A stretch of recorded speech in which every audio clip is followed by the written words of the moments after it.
Hi అండి, welcome back to my channel stay with Bindu. ఈరోజు మీకోసం మంచి రెసిపీతో వచ్చేసానండి. కొంచెం కష్టమైన చాలా టేస్టీగా మనం ప్రిపేర్ చేసుకోవచ్చు. అదే మసాలా గుత్తి వంకాయ కారం అండి. దాన్ని ఎలా ప్రిపేర్ చేసుకోవాలో నేను ఇప్పుడు చెప్పేస్తాను. దానికోసం ఒక 2 టేబుల్ స్పూన్ దాకా కారం తీసుకున్నామండి.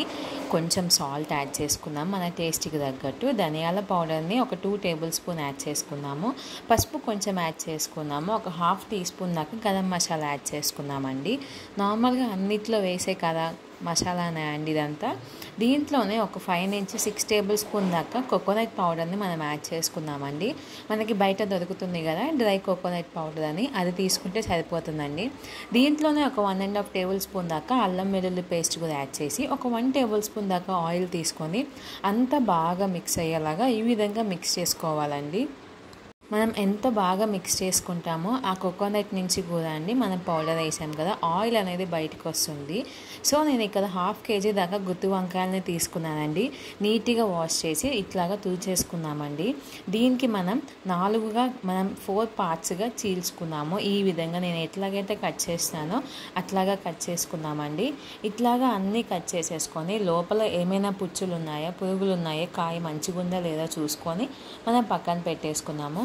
ఇట్లా మనం 4 భాగాలుగా చీల్చుకున్నాం కదండి. మనం ముందుగానే ప్రిపేర్ చేసి పెట్టుకున్న మసాలా ఉంది కదా, దాన్ని మనం ఈ విధంగా వంకాయలో స్టఫ్ చేసుకోవాలండి. స్టఫ్ చేసుకోవడం ఎలాగో నేను చూపిస్తానండి. ప్రతి ఒక్క భాగంని ఒక ఫింగర్తో మనం ఓపెన్ చేసి ఈ విధంగా లోపలికి మొత్తం స్టఫ్ చేసుకోవాలి. ఎందుకంటే ఇది మసాలా మనం ఆయిల్లో వేసినప్పుడు ఆ మసాలా లోపల వంకాయకి కూడా పట్టడానికి మనం ఇట్లాగా లోపలికి బాగా స్టఫ్ చేసుకోవాలి. ఆయిల్ ఉంది కాబట్టి మనకి బయటికి రావడానికి ఛాన్సెస్ ఉండవండి. బాగా ఈజీగా స్టఫ్ అయిపోతుంది. ఈ విధంగా బాగా గట్టిగా ప్రెస్ చేసుకుంటే మనకి కారం అనేది కూడా బయటికి రాకుండా ఉంటుందండి. అంతే, ఒక కళాయి తీసుకొని వెడల్పుగా ఉన్న కళాయి తీసుకొని దీనికి ఆయిల్ ఎక్కువ పడుతుందండి. నేను ఇక్కడ 3 టేబుల్ స్పూన్ దాకా ఆయిల్ తీసుకొని కొంచెం పచ్చెనగపప్పు, కొంచెం మినప్పప్పు, జీలకర్ర, మళ్ళీ ఆవాలు ఇవన్నీ వేసేసుకొని మనం కొంచెం ఫ్రై అయ్యేదాకా మనం యాడ్ చేసుకున్నామండి. దీంట్లోనే ఒక 10 దాకా వెల్లుల్లి రెబ్బలు కూడా మనం వేసుకున్నాము. కొంచెం కరివేపాకు యాడ్ చేసుకున్నామండి. మీకు కావాలి అనుకుంటే ఆనియన్ కూడా సన్నగా చాప్ చేసుకొని మీరు యాడ్ చేసుకోవచ్చు. ఇట్లాగా మొత్తం వేసుకున్నాక దీంట్లోనే ఇట్లా వంకాయలన్నీ మామూలుగా ఒక వేలో మనం మొత్తం సెట్ చేసుకొని పెట్టుకోవాలండి. ఆయిల్లో స్టఫ్ అవుతుందా లేదా అన్ని వంకాయలను చూసుకొని ఈ విధంగా పెట్టేసుకొని ఒక 15 మినిట్స్ దాకా అంతే మూత పెట్టేసి క్లోజ్ చేసి పెట్టుకోవాలండి. ఈ విధంగా మనకి మిగిలిపోయిన పౌడర్ ఉంటుంది కదా, ఆ మసాలా కూడా దీని మీద మొత్తం ఈ విధంగా స్ప్రెడ్ చేసేసుకోవాలి. ఇదండి చాలా ఈజీగా ప్రాసెస్లో నేను ఇక్కడ నీకు చూపిస్తున్నానండి. చాలా సింపుల్గా చేసేసుకోవచ్చు.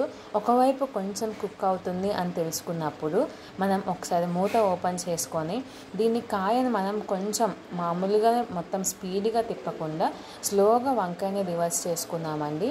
చూడండి, మొత్తం పూర్తిగా వంకాయ అనేది ఈ విధంగా కుక్ అయిపోయింది. కారం కూడా చాలా కుక్ అయిందండి. మనం కోకోనట్ పౌడర్ వేసాం కదా, దాంట్లో నుంచి కూడా ఆయిల్ అనేది బయటకు వస్తుందండి. సో కారం కాబట్టి అండి ఇది ఎక్కువ రోజులైనా నిలువ ఉంటుంది. మీరు ఒకవేళ ఆనియన్స్ వేసుకున్నట్టయితే మినిమం ఒక 2 డేస్ దాకా స్టాక్ ఉంటుందండి. బయట అయితే, ఫ్రిడ్జ్లో అయితే మీకు ఉంటుంది బాగానే. ఈ విధంగా మనం దీంట్లో రోటీస్లో కానీ, చపాతీల్లో కానీ, అన్నంలో కానీ, వేడివేడి అన్నంలో కానీ చాలా టేస్టీగా ఉంటుంది. సో మొత్తం కొంచెం కొత్తిమీరని కట్ చేసుకొని ఈ విధంగా మనం గార్నిష్ చేసుకుంటే మసాలా గుత్తి వంకాయ కారం రెడీ అయిపోయిందండి. చాలా ఈజీగా సింపుల్ ప్రాసెస్లో నేను మీకు చూపించేస్తానండి. ఈ వీడియో కనుక మీకు నచ్చినట్లయితే లైక్ చేయండి, షేర్ చేయండి, సబ్స్క్రైబ్ చేసుకోండి. ఇలాంటి వీడియోస్ కోసం బెల్ ఐకాన్ని ప్రెస్ చేయండి.